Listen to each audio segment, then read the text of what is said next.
আজকে সৎ কাজের আদেশ নাই, অসৎ কাজের কোনো বাধা নাই। কথা বলেন ঠিক কিনা? আসমান থেকে কেন আযাব আসবে না? সব কিছু তো আপনার আমার হাতের কামাই। যা বনি আদম করবে আসমান থেকে ফয়সালা হবে, ওইটাই বনি আদমের উপর নামবে। কথা বলেন ঠিক কিনা? এড়ানোর কোনো সুযোগ নাই। যা করছো তাই বাবা, সমস্যা কি? আলাইকুম ওয়া রাহমাতুল্লাহি ওয়া বারাকাতুহু। আলহামদুলিল্লাহ, আলহামদুলিল্লাহি ওয়া কাফা ওয়া সালামুন আলা ইবাদিল্লাযিনা ইসতাফা। أما بعد فأعوذ بالله من الشيطان الرجيم. بسم الله الرحمن الرحيم. أقم الصلاة وآتوا الزكاة. وقال النبي صلى الله عليه وسلم: الصدقة ترد من البلاء. اللهم صل على سيدنا ونبينا وشفيعنا وحبيبنا ومولانا محمد صلى الله عليه وعلى آله وأصحابه وبارك وسلم. আলহামদুলিল্লাহ, আল্লাহ তাবারক ওয়া তাআলার দরবারে লাখ কোটি শুকর ও সুজুদ যে রব্বে করিম আপনাকে আমাকে মাহে রমজানের 30টা রোজা আদায় করার তৌফিক দান করছে, সেই সত্তার দরবারে, সেই রবের দরবারে অন্তরের অন্তরস্থল থেকে কালিমাতুশ শুকরিয়া আদায় করি, বলি আলহামদুলিল্লাহ। আজকে মাহে রমজানের শেষ জুমা, জুমাতুল বিদা, পঞ্চম জুমা। বলেন আলহামদুলিল্লাহ। 5টা রমজান মাসে, এই রমজানে 5টা জুমা পাইছে। কয়টা জুমা? খুবই আমরা ভাগ্যবান, খুবই ভাগ্যবান। একটা জুমার যে কত দাম বোঝানো যাবে না। রমজান মাসের একটা সেকেন্ডের যে কত দাম মালিকের কাছে, পৃথিবীতে যাহা কিছু আছে সব চাইতে, সমস্ত বস্তুর চাইতে আল্লাহ তাআলার কাছে একটা সেকেন্ডের অনেক মূল্য। তো আল্লাহ তাআলা আপনাকে আমাকে ভালোবেসে মহব্বত করে আল্লাহ তাআলার অনুগ্রহ একটি মাস সিয়াম সাধনা করার পরে এখন আসছি। হয়তো আগামীকাল সেই পবিত্র দিন আসবে আমাদের সামনে। বলেন ইনশাআল্লাহ। কত মানুষ আমাদের মাঝের থেকে চলে গেছে, এমন কোনো দিন নাই যে মানুষের মৃত্যুর সংবাদ কানে আসে না, এমন কোনো দিন নাই। আল্লাহ তাআলা আপনাকে আমাকে বড় অনেক ভালোবাসছেন, মহব্বত করছেন, বিদায় এখনো বাঁচাই রাখছেন। কথা বলেন ঠিক? যাই হোক, লম্বা চড়া কোনো আলোচনা না। আমি যে আয়াত করছি, যে হাদিস করছি, এই আয়াত এবং হাদিসের দিকে কিছু মুক্তাসার কিছু কথা বলতে থাকা, শুনতে থাকা। আল্লাহ তাআলা যেন সকল ভাইদেরকে কথার উপর আমল করে জিন্দেগি গঠন করার তৌফিক দান করে, বলেন আমিন। আমি আলোচনার শুরুতে আপনাদের কাছ থেকে জানতে চাই, আপনারা কি কোনোদিনও কিমিয়া, আরবিতে বলে কিমিয়া, বাংলায় বলে পরশ পাথর। আরবিতে কি বলে? কিমিয়া, আর বাংলায় বলে পরশ পাথর। এর নাম কি শুনছেন? শুনছেন? দেখছেন কোনোদিন? দেখি নাই, কিন্তু শুনছি। কিমিয়া, পরশ পাথরের অভিজ্ঞতা সম্পর্কে আমাদের অনেকের জানা নাই। এটা একটা পাথর। এটা একটা কি? মূলত এটা জান্নাতি পাথর। কোথার পাথর? জান্নাতের পাথর। এই পাথরের এতই শক্তি, এতই মুআজিজা, কোন লোহা, কোন পাথরে যদি আঘাত দেয় সাথে সাথে স্বর্ণ হয়ে যায়। বলেন সুবহানাল্লাহ। নাম হলো কিমিয়া। এর নাম কি? পরশ পাথর। আরবিতে বলে কিমিয়া, বাংলায় বলে পরশ পাথর। নাম শুনছি, দেখি নাই। আমরাও নাম শুনছি, হাদিসের ভিতর আসছে, দেখি নাই। তো কবে, কোথা থেকে এই পাথর আসলো তার ঘটনা জানার দরকার আছে না নাই? তো হযরত মূসা আলাইহিস সালাতু ওয়াস সালামকে আল্লাহ তাআলা একটা কিতাব দান করছে, যে কিতাবের নাম হলো তাওরাত। এই কিতাবের নাম কি? আমি মূল খাস খাস কিছু কথা বলার চেষ্টা করব, সব কথা তো বলা যাবে না, সময় কম। আসমান থেকে যত কিতাব নাজিল হয়েছে 100 কয়খান? 14 খান। এই সহিফার ভিতর সবচেয়ে বড় কিতাব হলো তাওরাত। সবচেয়ে বড় কিতাব কি? তাওরাত। এই তাওরাত মূসার হাতের, আপনার আমার হাত না, মূসা নবীর হাতে লম্বায় হলো 12 হাত আর আরে হলো 8 হাত। 1000 খণ্ড, 1000 পারা। বলেন সুবহানাল্লাহ। এই কিতাব যেদিন নাজিল হয়েছে, জিবরিল সহ 70 জন ফেরেশতা আসমান থেকে আসছে। বলেন সুবহানাল্লাহ। তো মূসা আলাইহিস সালামের কাছে আল্লাহর কাছে বলতেছে, হায় আল্লাহ, আমাকে এমন একটা কিতাব দেন যে কিতাবের শরিয়াত দেখায়া আমি আমার উম্মতকে ওয়াজ করব। দলিল ছাড়া মানুষ কোনো জিনিস খায় না, কথা কর, আর বিশ্বাসও করতে চায় না। কাগজ কলমে যদি লিপিবদ্ধ থাকে এইটা মানে, কিন্তু কাগজে নাই, এটা মানবে মানবে না। তো আমি যে বয়ান করতেছি এটা তো প্রমাণ আছে, দলিল আছে, আছে না নাই?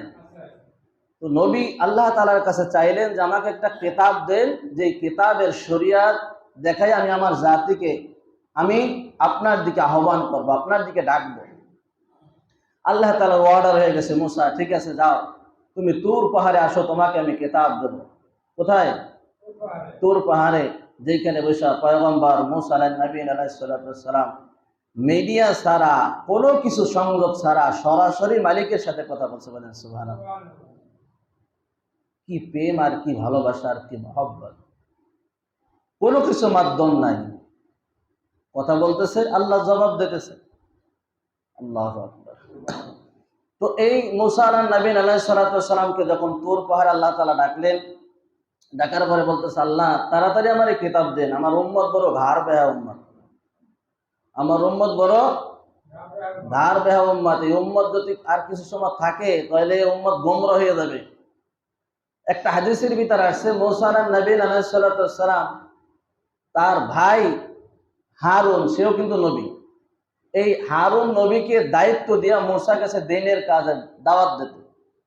তো আয়েশা দেখে এলাকার ভিতর বাসর বানাইয়া পূজা করতেছে। কি করতেছে? পূজা করতেছে, যা মনে চায় তাই করতেছে। আর মূসা তো সেই মূসা যে কন্ট্রোল নিজেও ঠেকাই রাখতে পারে না। এমন যত নবী ছিল সবচাইতে মেজাজ করা ছিল মূসার। এই মূসা বাবুর সিরে এক থাপ্পড় দিয়ে মাইরা ফেলাইছে। আজরাইল এসে জান কবজ করতে এক থাপ্পড় দিয়েছে, অন্ধ হয়ে গেছে। চিন্তা করেন, আজরাইল থাপ্পড় দেওয়া অন্ধ মানে ফেলা, এই লোকটা কি যেইতেই লোক, পুরো বেহা, কথা কান ঠিক কিনা? তো দেখে যে মানুষ বাসর বানাইয়া পূজা করতেছে, আর তার ভাই সেও সমাজের ভিতর আছে। মূসার মাথায় ছিল তাওরাত। কি ছিল? তাওরাত। ওই তাওরাত কিতাব আসার দিয়ে ফালাই দিয়েছে। আর হারুন নবীর চুল আর দাড়ি দুইরা ঘুল্লি মারছে আসার দেবে। কথা বোঝেন না? বোঝেন না? সেও নবী, দাড়ি আর চুল দুইরা ঘুল্লি মারছে আসার দেবে। তুই জীবিত থাকতে এই আকাম কিভাবে হয়? কথা কান ঠিক কিনা? তোর শরীরে রক্ত থাকতে এখন পর্যন্ত তোর সামনে আকাম হয়, আর তুই জীবিত থাকস, তোর থাকার কোনো দরকার নাই। এই হলো সৎ কাজের আদেশ, অসৎ কাজের নিষেধ। কথা বলেন ঠিক কি? আচ্ছা, আমরা তো সুন্নত মনে করি, যে মনে মনে ঘেন্না করি। কথা বলেন ঠিক কিনা? আযাফুল ঈমান, এই ঈমান নিয়ে জান্নাতে যাওয়া যাবে কিনা যাবে আল্লাহই ভালো জানে। কিন্তু অপরাধ যেখানে, সেখানে তোমার বাধা দিতে হবে। এটা হলো আমর বিল নাহি আনিল মুনকার, অর্থাৎ সৎ কাজের আদেশ, অসৎ কাজের বাধা। এটা আপনার প্রতিবাদ করতেই হবে। কথা বলেন ঠিক কিনা? আজকে সৎ কাজের আদেশ নাই, অসৎ কাজের কোনো বাধা নাই। কথা বলেন ঠিক কিনা? আসমান থেকে কেন আযাব আসবে না? সব কিছু তো আপনার আমার হাতের কামাই। যা বনি আদম করবে আসমান থেকে ফয়সালা হবে, ওইটাই বনি আদমের উপর নামবে। কথা বলেন ঠিক কিনা? এড়ানোর কোনো সুযোগ নাই। যা করছো তাই বাবা, সমস্যা কি? মূসা আলাইহিস সালাম আল্লাহকে ডাক দিয়ে বলতেছে, আল্লাহ তাড়াতাড়ি আমাকে কিতাব দাও, আমার উম্মত বড় ঘাড় বেঁকা উম্মত, এই পরে গেলে উম্মত আমি ফিরে পাবো না। বলতেছে, মূসা তোমার এখনই কিতাব দেয়া যাবে না, কিতাব দিতে হলে লাগাতার 1 মাস রোজা রাখতে হবে। কয় মাস? 1 মাস রোজা রাখতে হবে। 1 মাস পরে আমি আল্লাহ তাআলা তোমাকে কিতাব দেব। হায় আল্লাহ, আমি নবী মানুষ, আর তুমি আমার আল্লাহ, তুমি আমার প্রভু, তুমি আমার খোদা। তুমি কিতাব দেবা, তো তুমি কষ্ট করাই আমাকে কেন কিতাব দেবা? কয় মূসা তুমি শোনো, যেই জিনিস কষ্ট করে অর্জিত হয়, ওই জিনিসের উপর মায়া মহব্বত বেশি হয়। কথা বলেন ঠিক কিনা? একটা লোক ভ্যান চালায়, মাসে 500 টাকাই ধরেন ইনকাম করে। এই 500 টাকার ভিতর অনেক বরকত থাকে, কারণ এই টাকাটা হালাল। এই টাকাটা কি বলেন? হালাল। পক্ষান্তরে 3 মোর একটা লাডি এরকম ভাবে ঘুরায়, সব মাগরিবের সময় 1000 2000 টাকা নিয়ে 5000 টাকা নিয়ে বাসায় ফেরে। বছরের পর এরকম ভাবে হাজার হাজার লাখ লাখ 5 বছরের ভিতর কোটি কোটি টাকার মালিক হয়ে যায়। কসম খোদার, এই টাকার কোনো বরকত থাকে না। কথা বল ঠিক কিনা? সন্তান দুইটা, একটা হলো ক্রিশ্চিয়ান, একটা হলো রানা মুস্তান। আর ওই যে ভ্যান চালাইয়া যে 500 টাকা দৈনিক কামাই করে, আল্লাহু আকবার, তার 2টা ছেলে আলেম, আল্লাহু আকবার, 3টা ছেলে ইঞ্জিনিয়ার। কারণ ওই হালালের ভিতর আল্লাহ তাআলা বরকত দান করছে। আর ওই যে হারাম টাকা কামাই করলো, ওই হারাম টাকার ভিতর কোনো বরকত নাই। কথা গান ঠিক কিনা? মুসা, তুমি যদি তোমাকে কিতাব দিতে হয়, তুমি কিতাব তোমাকে আমি দেব। 1 মাস লাগাতার রোজা রাখতে হবে। আল্লাহ তাআলা বলতেছে 1 মাস রোজা রাখার পরে আমি তোমাকে কিতাব দান করব। কারণ এই কষ্ট কইরা যখন তুমি কিতাব নেবা, তখন তোমার কিতাবের উপর মহব্বত থাকবে। কথা গান ঠিক কিনা? আল্লাহ, আমার রোজার ধরন কি, কাইফিয়ত কি? মুসা, তুমি সেহরিও খাইতে পারবা না, ইফতারও করতে পারবা না। এক রোজায় লাগাতার 30 দিন চইলা যাবে। চিন্তা করেন, ইফতারিও নাই, সেহরিও নাই, এক রোজায় কয়দিন? 30 দিন লাগাতার। আর আপনার আমার রোজার ধরন কি? ওই সেহরির সময় তো গলা পর্যন্ত খাইছি, টাইম 2 মিনিট আছে, আর বড় পানি খায়। কথা কান ঠিক কিনা? আবার মাগরিবের সময় তো আশের সার নাম চাবায়। আশের সার না, ওই দেখবেন সারাদিন আশ যখন বান্ধা থাকে, ওই সাইরে দিলে খালি গেলে ও চাবায় না, খালি গেলে। ইফতারের সময় এমন গেলে আরে নরলি পর্যন্ত নিয়ে আসছে। এখন কয়ে নান্টু তারাবি ভরবি না, কথা কয় না। সারাদিন রোজা রয়েছে, ইফতারে করে এখন চিটপটে। কথা কান ঠিক কিনা? আছে না নাই? আশের সার নান গেলে তো ওই রাইতে খাইছে ওই রকম, এই রাইতে আবার মাগরিব হইতে না হইতে মাঝখানে দুপুরের খানাটা সরে গেছে। কি হয়েছে? দুপুরের খানা সরে গেছে। তাইতে আমাদের অবস্থা কি হয়ে যায় দেখেন। কথা ঠিক কিনা? তবে এবছর আলহামদুলিল্লাহ, আলহামদুলিল্লাহ, সুম্মা আলহামদুলিল্লাহ, রোজা তেমন একটা কষ্ট বোঝা যায় নাই। কথা সামান্য কয়েকদিন, যেদিন একটু খরা রৌদ্র বেশি হচ্ছে, ওই দিন কষ্ট হয়েছে। তো এটা হবে, এটা স্বাভাবিক, এটা স্বাভাবিক, এটা মুমিনের জন্য পরীক্ষা। কথা ঠিক কিনা? তো দোস্তর বুজুর্গ, এই জন্য কি করবে? লাগাতার 30 দিন যখন রোজা রাখছে, আমরা সকালবেলা সেহরির সময় সেহরি খাইছে, আবার মাগরিবের সময় ইফতার করছি, মাঝখানে কয়েক দুপুরের খানাটা একটু সইরে গেছে। এর ভিতর আমরা আসরের সময় কি করি? মেসাক ঘষা শুরু করি। কথা বলেন, মেসাক স্টার দিয়ে শুরু করি। কারণ কি? যাতে যেন আমার কোনো দুর্গন্ধ না হয়, আমার গালের দুর্গন্ধর কারণে যেন আমার কোনো ভাইয়ের কষ্ট না হয়। এই জন্য আসরের পর থেকে মেসাক করা শুরু করি। কিছু আহম্মক আছে আর কিছু নির্বোধ আছে, বোকা আছে। এরা রোজাদারের গালের ভিতর দিয়ে কথা বলে, ওর গালের দুর্গন্ধ তো সহ্য করতে পারে না। কথা কন ঠিক কিনা? খোদা না কাস্তান ওই জায়গা আজরাইল নাই দেখেন না স্টক করে। কিছু মানুষের গালের গন্ধ তো অনেক আতরের সেন্টের কায়দা ভালো। কথা গান আছে না নাই? এরা নির্বোধ, এরা কথা বলার সময় খেয়াল করে না। যারা জ্ঞানী, যারা বোঝে, এরা কথা বলার সময় ধরে বসে কথা বলে, হাত মুখের কাছে নিয়ে কথা বলে। কথা গান ঠিক কিনা? পয়গম্বর মুসা লাগাতার 30 দিন রোজা রাখছে।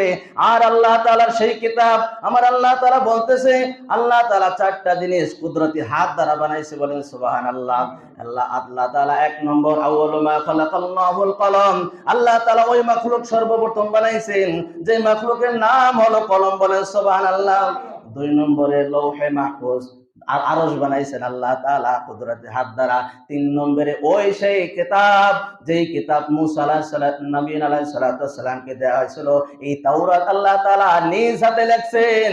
4 নম্বরে হলো বনি আদমের এই কপালটা, এই সেজদার কপালটা আল্লাহ তাআলা নিজ হাতে বানাইছে। বলেন সুবহানাল্লাহ।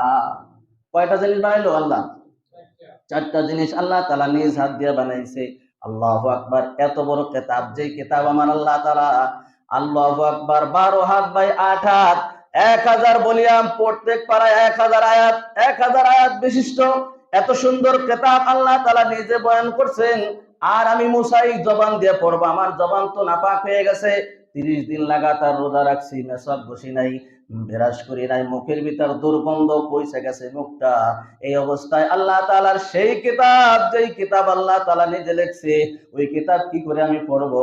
এই জন্য আসরের সময় যখন হয়ে গেছে, পয়গম্বর মুসা একটা ডাল ভাঙ্গা মেসাব করা শুরু হয়ে গেছে। কি করছে? মেসাব করা যখন শুরু হয়ে গেছে, আর আসমানের দিকে তাকাইতেছে কোন সময় ওহী আসবে, ওহীর অপেক্ষা আছে। 30 দিন তো হয়ে গেছে, 30 দিন হয়ে গেছে, পুইরা গেছে। এখন আসমানের দিকে তাকাইতেছে, কোথায় কোথা থেকে কোনো আওয়াজ আসতেছে না। হঠাৎ আসমান থেকে আওয়াজ দিচ্ছে, আল্লাহ তাআলা বলতেছে, মুসা তুমি কেন মেসাক করলা, কারণটা কি? আল্লাহ 30টা দিন লাগাতার রোজা রাখছি, এই রোজা রাখার কারণে আমার মুখের ভিতর দুর্গন্ধ হয়ে গেছে। এই দুর্গন্ধ অবস্থায় তোমার কালামুল্লাহ, তোমার কিতাব আমি কিভাবে তেলাওয়াত করব? এই জন্য আমি ওইটা পরিষ্কার করার জন্য মেসাক করতেছি। আল্লাহ তাআলা বলছে, মুসা যেই কারণে তোমাকে আমি কিতাব দেওয়ার জন্য এই জায়গা ডাকছি, সে 1 নম্বর কারণ হইল ওই মুখের দুর্গন্ধ, রোজাদারের মুখের দুর্গন্ধ আমি আল্লাহ তাআলার কাছে মিশকে আম্বারের চাইতে বেশি প্রিয়। বলেন সুবহানাল্লাহ। যাও মুসা, যেহেতু মেসাক কইরা ফেলাইছো, আজকে তোমাকে কিতাব দেয়া হবে না, আরো 10 দিন রোজা রাখো। রোজার ধরন কি? খাওয়া আরো 10 দিন বাড়াই দিয়েছে, 40 দিন হয়ে গেছে। যখন পাঠতেছে চেহেল বলা হয়, তাবলীগ আলারা বলে 1 চিল্লা। কয় চিল্লা? 1 চিল্লা যখন বইরা গেছে, আসমান থেকে হযরতে জিবরিল সহকারে 70 জন ফেরেশতা তুর পাহাড়ে আইছে কিতাব নেয়া। তুর পাহাড়ে যখন কিতাব নিয়ে আসে, পয়গম্বর এই যে আপনার কিতাব, যেহেতু আল্লাহ তাআলা এই কিতাব হাত দিয়ে লেখছে, খবরদার পয়গম্বর এই কিতাব যেথায় সেটাই রাখা যাবে না, যত্ন সহকারে তাজিম সহকারে আপনি রাখবেন। পয়গম্বর মূসার হাতের 12 হাত বাই 8 হাত, 1000 ভলিউম, 1000 আয়াত, এত বড় কিতাব, যেই কিতাব বহন করতে 70টা উট লাগতো। বলেন সুবহানাল্লাহ। এত বড় কিতাব পয়গম্বর মূসা ঘাড়ে বাঁধাইয়া নিয়ে আসছে। বলেন সুবহানাল্লাহ। প্রত্যেকটা নবীকে এত শক্তি আল্লাহ তাআলা দান করছে। 40 জন যুবকের গায়ে যে শক্তি আছে, প্রত্যেকটা নবীর শরীরে সেই শক্তি আল্লাহ তাআলা দান করছে। মূসা এখন কিতাব নিয়ে যখন বাড়িতে আসছে, আল্লাহ তাআলা বলতেছে, পয়গম্বর মূসা এই কিতাব যে জায়গা সে জায়গা রাখা যাবে না, যেহেতু কিতাবটা আমি নিজ হাতে তৈরি করছি, নিজ হাতে বানাইছি। এই কিতাবটা তুমি সুন্দর করে একটা গেলাব লাগাবা, জুজদান লাগাবা, এরপরে একটা আলমারি বানায়া এইটা সুন্দর ভাবে ওই জায়গা হেফাজতে রাখবা। বলেন সুবহানাল্লাহ। তবে মূসা গেলাব লাগাবা, জুজদান লাগাবা, এটা লাগাবা স্বর্ণ দিয়া। কি দিয়া? আপনারা ঘুমাইতেছেন? ঘুমাইয়েন না, এই তো শেষ জমা, আর ঘুমাইয়েন না। ঘুম একটু ঠিকঠাক হয়ে বসেন, ঘুম ভেঙে যাবে ইনশাল্লাহ। অনেক দামি কথা। এই যে স্বর্ণ দিয়ে তুমি গেলাব লাগাবা। এখন মুসা নবী চিন্তা করে, আল্লাহ আমি তো গরিব মানুষ, আমি স্বর্ণ কোথায় পাবো? আমি গরিব মানুষ, স্বর্ণ কোথায় পাবো? ব্যবস্থা আমার কাছে আছে, চিন্তা করো না। পয়গম্বর সুবহানাল্লাহ। জান্নাত থেকে একটা কিমিয়া, কি বললাম নাম? কি কিমিয়া, মনে রাখেন। কিমিয়া, যার বাংলায় বলে পরশ পাথর। কি বলে? পরশ পাথর। জান্নাত থেকে এটা হযরত জিবরিল আলাইহিস সালাম নিয়ে আসছে। বলেন সুবহানাল্লাহ।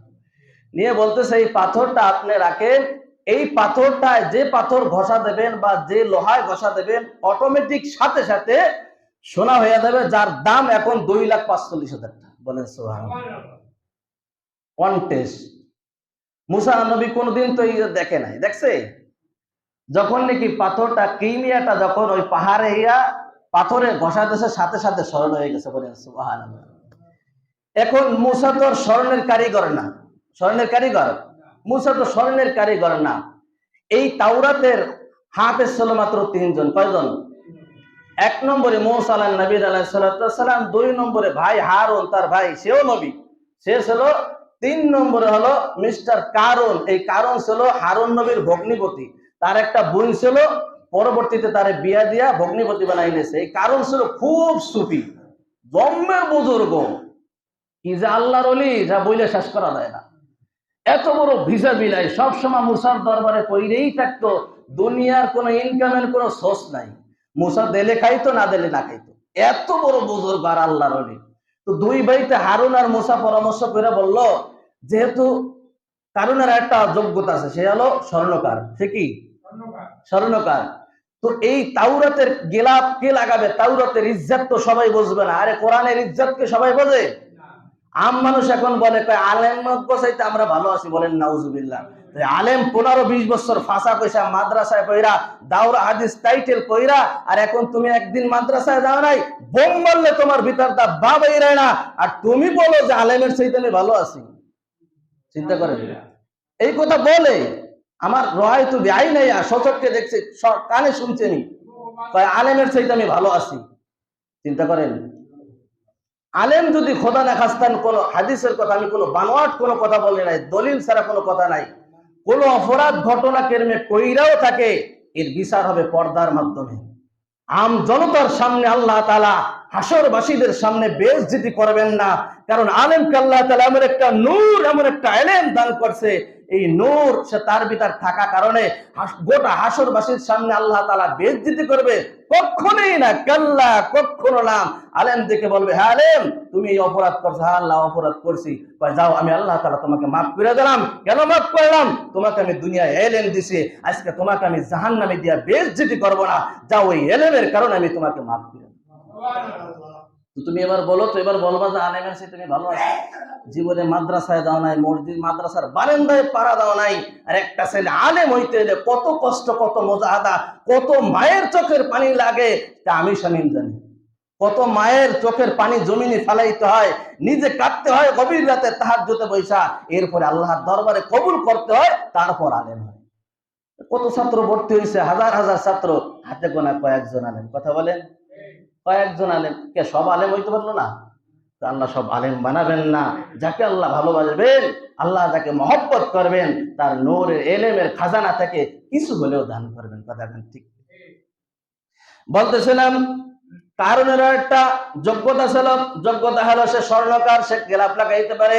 মুসা এবং হারুন বলতেছে, ভাই যেহেতু সে বুজুর্গ সুফি মানুষ, এর মতো আল্লাহর ওলি আর নাই, আমাদের বোনটা তার কাছে বিবাহ দিয়া তারে আমরা ভগ্নিপতি বানাইনি, আরো আত্মীয় গারো হইয়া যাবে। কথা বলেন ঠিক কিনা? বোন বিয়া দিয়া ভগ্নিপতি বানাই দিয়েছে। তাওরাতের আলেম তো তুমি বুঝবা, তাওরাতের আলেম কিয়ামত পর্যন্ত 3 জন। কয়জন বললাম? 3 জন। আর বলেন তো আমাদের কোরআনের হাফেজ কয়জন বাংলাদেশে? লক্ষ লক্ষ কোটি কোটি কোরআনের হাফেজ এই জমিনে বিদ্যমান আছে। বলেন সুবহানাল্লাহ। কোন ষড়যন্ত্রকারী যদি ষড়যন্ত্র করে যে পৃথিবীতে যত কোরআন আছে, যত কফি আছে, সব জ্বালাইয়া শেষ করে দেবে, সমুদ্রে ফেলাই দেবে, কোনো কিছুই রাখবে না, একটা হাফেজ কোরআনের মাত্র 1 ঘন্টা টাইম দেবে, কোরআনে কারিমের ভিতর যা আছে আলিফ লাম থেকে নিয়ে সূরা নাস পর্যন্ত A to Z সব লিখে দেবে। কথা বলেন ঠিক কিনা? কারণ কি দোস্ত জানো, এই কোরআন যখন নাজিল হইতেছিল, আল্লাহ তাআলা কোরআন জমিনে পাঠাইবে। এই কোরআন বলছিল, আয় আল্লাহ, দুনিয়ায় আমি যাব না, দুনিয়ায় মানুষ আমাকে সম্মান করবে না, এই কোরআন আমি নাজিল হইতে চাই না। পাহাড়ে রাখছিল, পাহাড় ধইছে গেছে, আল্লাহ আমি এই কোরআন রাখতে পারবো না, সহ্য করতে পারবো না। কোরআনকে আল্লাহ তাআলা বলছে, যাও কোরআন আমি তোমাকে নিজে সংগ্রহ করব, নিজে হেফাজত করব। মানুষ যখন সংগ্রহ করবে না, তখন গ্রহণ করবে না, তখন তাজিম করবে না, তখন ওই কাগজের পাতাই থাকবে। আমি আল্লাহ তাআলা আমার কালামুল্লাহ গুলো, অক্ষরগুলো আমি লৌহে মাহফুজে টান দিয়ে নিয়ে যাব। এই জন্য আল্লাহ তাআলা কোরআনের দায়িত্ব নেছে, তাওরাতের দায়িত্ব আল্লাহ তাআলা নেন নাই। ওই বড় বিশাল তাওরাত কিতাব পাঠাইয়া বলছে, মুসা এর দায়িত্ব কিন্তু আমি নি নাই। আজকে তাওরাতের মূল কপি পাওয়া যাবে না, আজকে খ্রিস্টানরা সব কাইটা সাইটা মন মতো তাওরাত বানাই ফেলাইছে। কথা বলেন ঠিক কিনা? সেই মূল কপি এখন তালাশ করলে আর পাওয়া যাইতেছে না। যে কথা আমি বুঝাইতে চাইলাম, যেহেতু তুমি স্বর্ণকার, তুমি গেলাপ, তুমি হাফেজের তাওরাত, তুমি কোরআনের মর্যাদা বুঝবা, তাওরাতের মর্যাদা বুঝবা, তো এইটার থেকে একটা গেলাপ বানাও, একটা দুজদান বানাইয়া এইটাকে সুন্দর করে রাখো, স্বর্ণ দিয়া। কয় ভাইজান গেলাপ তো বানাবো, স্বর্ণ পাবো। কই না, এই যে ব্যবস্থা করতেছি এটার নাম হলো কিমিয়া, বাংলায় বলে পরশ পাথর। যার সাথে ঘষা দেবা, স্বর্ণর সাথে লোহার সাথে ঘষা দিলে লোহা স্বর্ণ হয়ে যাবে, যার দাম হবে 2,45,000 টাকা বর্তমানে। বলে সুবহানাল্লাহ। কারণ অন টেস্ট দেখে একটা পাথরে ঘষা দিয়ে যায়, স্বর্ণ হয়ে গেছে। এবার ঠিক আছে ভাইজান গেলাপ লাগানো শুরু, আস্তে আস্তে লাগাইতেছে। এবার গেলাপ লাগালো কমপ্লিট, এটারটা তো কত বড়। কথা কেন ঠিক কিনা? আল্লাহু আকবার। এরকম ভাবে গেলাপ লাগানো কমপ্লিট। ঠিক আছে বাস, আমি আল্লাহকে জিজ্ঞাসি যে আল্লাহর মন মতো হয়েছে কিনা। তো আল্লাহকে জিজ্ঞেস, আল্লাহ গেলাপ কি মন মতো হয়েছে? বাস ঠিক আছে, আলহামদুলিল্লাহ, আমি যেভাবে চাইছি আমি সেইভাবেই পাইছি। তো এবার একটা স্বর্ণ দিয়ে একটা বানাও, বাক্স বানাই ফেলাও। কি বানাও? বাক্স বানাইয়া ওই কিতাব যখন পড়া হয়ে যাবে ওই বাক্সের ভিতর সুন্দরভাবে আটকাইত বা ভক্তি শ্রদ্ধা করে বলেন সুবহানাল্লাহ। কাপড়ের দাম কত? আমি 1000 টাকার কাপড়ও যদি আপনি পরেন, ময়লা লাগলে, গায়ে লাগলে, পায়ে লাগে, ফালাই দেন, 10 টাকার একটা রেখাল মানে রেহাল যারা বলে, বা ওই কাপড় দিয়ে যদি আপনি একটা জুজদান বানান, কোরআনের সাথে লাগার সাথে ওই জুজদানের দাম বেড়ে গেছে বলেন সুবহানাল্লাহ। হাদিসের ভিতরে আসছে মাসলায় আসলে এই জুজদান যখন আপনি ধোবেন, এই পানি যেখানে সেখানে ফালানো যাবে না, নিম গাছের গোড়ায় বা ডালিম গাছের গোড়ায় পানি ফালাইতে বলেন সুবহানাল্লাহ। কারণ কি? কাপড় তো এক, কাপড় এক, কিন্তু ওই বস্তুর সাথে মেলার কারণে আল্লাহ তাআলা দাম বাড়াই দিয়েছে বলেন সুবহানাল্লাহ। আল্লাহু আকবার। কমপ্লিট বানানো, বাক্স বানানো কমপ্লিট হয়ে গেল। আল্লাহ তাআলাকে বলছে, আল্লাহ আপনার পছন্দ হয়েছে নাকি? কয় বাস হয়ে গেছে, আলহামদুলিল্লাহ। এবার বলতেছে, কারণ যেহেতু কাম হয়ে গেছে এবার পাথরখানা দাও। কি করো? পাথরখানা দাও। কয় ভাইজান সে পাথর যে কই গেল, চোরে নিয়ে গেল না কি হলো তা তো আমি কইতে পারি না। কথা বোঝেন না? বোঝেন না? এই দামি জিনিস কে চোরে নেয়? হ্যাঁ, অর্থাৎ উনি লুকাই ফেলাইছে। কি করছে? লুকাই ফেলাইছে, কাম কইরা ফেলাইছে। তো মুসা নবী বলতেছে, যেহেতু পাথরটা জান্নাতি পাথর, আমার খুব শখ ছিল, যে আমি এটা রাখবো, আমার কাছে রাখবো। কিন্তু তুমি যে বলতেছো হারাই গেছে, যদি হারাই যায় কোনো অবজেকশন নাই। যদি তুমি চুরি করো, আল্লাহ যেন তোমার বিচার করে। এ পাথর কিভাবে হারাবে? হারানো জিনিস না। উনি আস্তে আস্তে আস্তে আস্তে আস্তে আস্তে এরকম ভাবে স্বর্ণ বানাইতে এমন কোন রাষ্ট্র নাই যেই জায়গা কারণের সম্পদ নাই বলেন সুবহানাল্লাহ।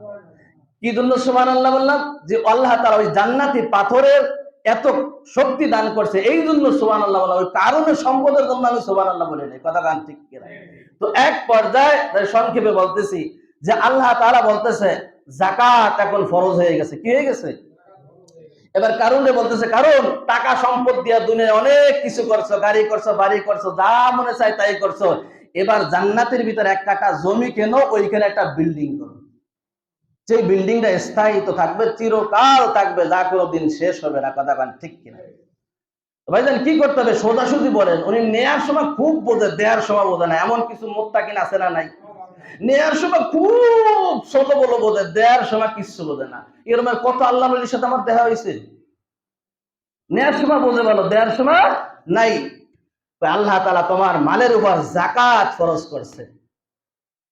কয় পার্সেন্ট ভাইজান? 3%। তোমার যত সম্পদ আছে এই সম্পদকে 3 ভাগ করার পরে 1 ভাগ আল্লাহ রাস্তায় দিয়ে দেবা। এখন কারণের মাথায় বসে ঠাড়া। কি বলছে?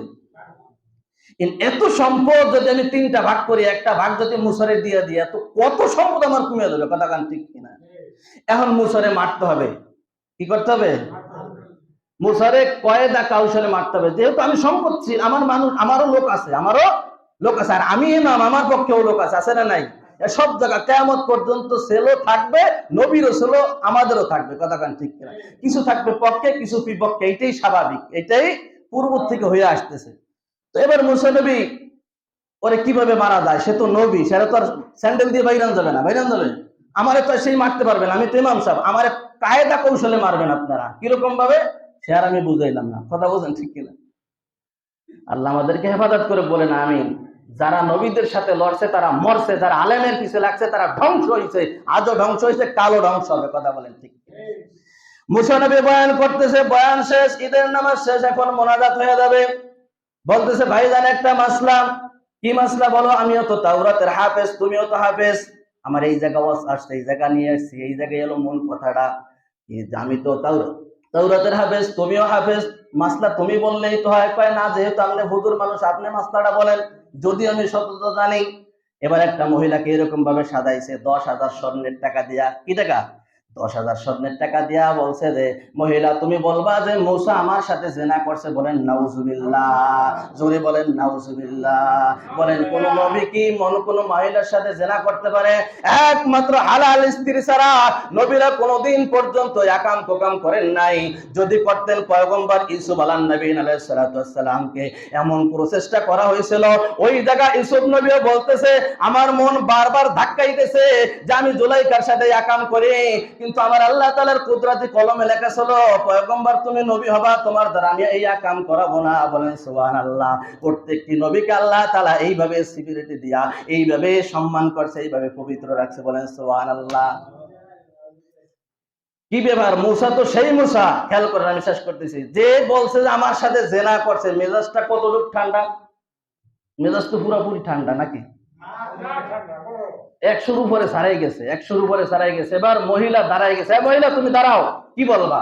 তফসিরি দুইটা কথা আনছে, যে দ্বিতীয় তফসিরি আনছে যে ওই মহিলা প্রথমবারে দাঁড়াইয়া বলতেছে লা ইলাহা ইল্লাল্লাহ মুসা কালিমুল্লাহ, বলেন সুবহানাল্লাহ।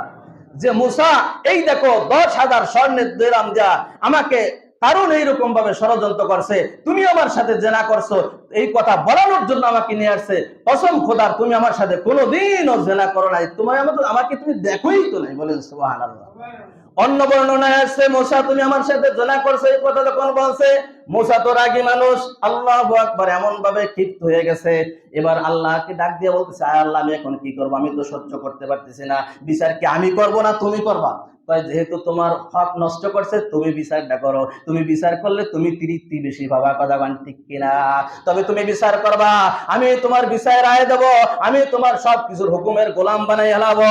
এই কথা যখন বলছে, মুসা তো ব্রিলিয়ান্টের মানুষ, আর দেরি করে নাই, আল্লাহ তাআলা ডাক দিয়ে জমিনকে বলতেছে, ইয়া জমিন খুদি কারুন, তাড়াতাড়ি গ্রাস কর, কারণ যেন দৌড়ই সরতে না পারে, কথা বলেন ঠিক কিনা? যখন নাকি মুসা বলতে দেরি, সাথে সাথে এই হাঁটু পর্যন্ত গ্রাস করে ফেলাইছে। ঠিক হয়েছে, খাইয়ে ফেলাইছে জমিন। এবার বলতেছে, আবার যখন বলছে মাজা পর্যন্ত, এই দেখে কেটা কান্না কাটি, বালুতে যখন মানুষ আটকে যায় আর উঠতে পারে না, মনে হয় যে নিচের ডুক নিচেই রয়ে যায়, কথা গান ঠিক কিনা? অনেক টানা হাসরা করে কিন্তু উঠতেছে না, আর কাঁদতেছে। তফসিরের ভিতরে আসছে, কাঁদতে কাঁদতে কাঁদতে কাঁদতে 2 থেকে 3 হাত মাটি সব কাদা কাদা হয়ে গেছে। আল্লাহ তাআলা ডাক দিয়ে বলতেছে, মুসা এত কাঁদে, তুমি কেন ক্ষমা করো না? ওই কারণ যদি আমার কোনো হুকুম অমান্য করতো আর একবার এরকম ভাবে ডাক দিত, আল্লাহর কুদরতে কিশোর দোষ মারতেছে। আল্লাহ বলে, আমি কারণকে মাফ করে দিতাম, বলেন সুবহানাল্লাহ। তুমি কেন মাফ করো না? আল্লাহ এই জন্য তো তুমি আল্লাহ আর আমি মুসা, বলেন সুবহানাল্লাহ। ক্ষতি তো তোমার করে নাই, ক্ষতি তো আমার করছে। যদি ওই কথার উপর অটল থাকতে পারতো, মুসার পশম একটাও এখনো তাজা থাকতো না, কথা গান ঠিক কিনা? এরকম ভাবে সমস্ত সম্পদ ডাকতেছে, শেষ ডিক্লার হয়ে গেছে যে কারণ তোমার কোনো ক্ষমা নাই, তোমার কোনো ক্ষমা নাই। এবার লাস্ট একটা ফিনিশিং, একটা কামড় মারছে, এই জাকাত ফাকাত কিচ্ছু না মুসা, আমি সব বুঝি, এই ধন দৌলত দেখা তুমি আর তোমার আল্লাহ সহ্য করতে পারো না, আমি মরলে এইগুলো তুমি আর তোমার আল্লাহ খাবা। এখন মুসা আল্লাহরে বলতেছে, আল্লাহ দেখছো কামড়টা কোন জায়গা দিয়েছে, এবার আপনি কোন রেখে মাফ করা যায়? আল্লাহ এতটুক জীবিত থাকতে, উপরে থাকতে, ওর মাল সম্পদ যে যেখানে আছে সব আল্লাহর হুকুমে সব ওই পায়ের তলে আসতেছে। সেকেন্ডের ভিতর ও দেখুক যে ওর মাল আর ধন সম্পদ সহ ও নিচে ডাবতেছে, ও এইটা বুঝুক যে আমার মাল সহ আমি নিচে ডাবতেছি, আমার মাল দুনিয়ায় কোনো মাল রইল না, কথা গান ঠিক কিনা? হাদিসের ভিতরে আছে, বুখারীতে হাদিস, দৈনিক মুসার হাত ওই কারুনের হাতের 3.5 হাত ডাবতেছে, আজকেও 3.5 হাত ডাবছে, আজকেও 3.5 হাত ডাবছে, কিয়ামত পর্যন্ত আর মাল আর ধন সম্পদ নিয়ে ডাবতে থাকবে। আমার যে মূল কথা ছিল, এইটা কিন্তু এই অপরাধ কোন কারণে হয়েছে বলেন তো দেখি? না, জাকাত তো দেনা, এজন্য তো সম্পদ আরো বাড়তি আছে। 1 নম্বরে হলো মুসা নবীর সাথে বেয়াদবির করার কারণে এই শাস্তি আল্লাহর পক্ষ থেকে আসছে, কথা গান ঠিক কিনা? এই জন্য খবরদার খবরদার, আল্লাহ রসুল বলতেছে, আমার ওলিদের সাথে যারা বেয়াদবি করবে, আল্লাহ বলতেছে আমার ওলিদের সাথে যারা বেয়াদবি করবে তাদেরকে আমি সহ্য করব না, তাদেরকে আমি ধ্বংস করে দেবো, কথা বলেন ঠিক কিনা? দোস্ত, যদি জাকাত না দিত ওর কারণের কিচ্ছু হইতো না, সম্পদ আরো বাড়তো, সমস্যা কি? ওই দিন যে ওই মাল সম্পদ ডাবছে, ওই দিন ওই কিমিয়া, ওই পরশ পাথরটা ওই গোডাউনের সাথে ডাইবে গেছে, ওইখান থেকে নামটা ছড়াই আসছে কিমিয়া পরশ পাথর, কিন্তু এটা দুনিয়া আজও নাই, কথা গান ঠিক কিনা? যে কথা আমি বুঝাইতে চাইলাম, যাদের উপর জাকাত ফরজ হয়েছে, জাকাত পাই টু পাই আমি হিসাব করে দিয়ে দেবো। জাকাতের 1 টাকা যদি আমার পকেটে থাকে, আমার 1000 টাকা থাকলে ওই পকেটে 1000 টাকা নাপাক হয়ে যাবে। নাপাক টাকা খাই আমি ইবাদত করলে 1 সেজদা কবুল করবেন আল্লাহ তাআলা, কথা ঠিক কিনা? আর একটা হাদিস পড়ছিলাম।